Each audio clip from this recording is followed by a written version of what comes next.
আবার আমি চলে এলাম হেয়ার ট্রিটমেন্ট নিয়ে।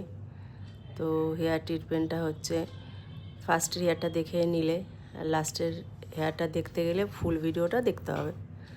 তো আমি হেয়ার ট্রিটমেন্ট করছি ক্লায়েন্টের ন্যানোপ্লাস্টিয়া। তো ফার্স্টে আমি শ্যাম্পু করে নিয়েছি, শ্যাম্পু করার পরে ব্লো ড্রায়ার করেছি, 100% শুকিয়ে নিয়েছি, নেওয়ার পরে তারপরে আমি প্রোডাক্টটা অ্যাপ্লিকেশন করছি। ফুল হেয়ারে প্রোডাক্টটা অ্যাপ্লিকেশন হয়ে গেলে 1 ঘন্টার জন্য ছেড়ে দেবো। পুরো হেয়ারটা গুটিয়ে শাওয়ার ক্যাপ লাগিয়ে 1 ঘন্টার জন্য ছেড়ে দেবো।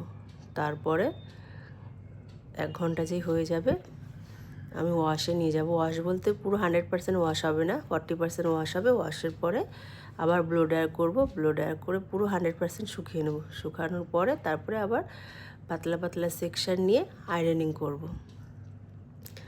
তো আয়রনিংটা এখন শুরু করে দিলাম।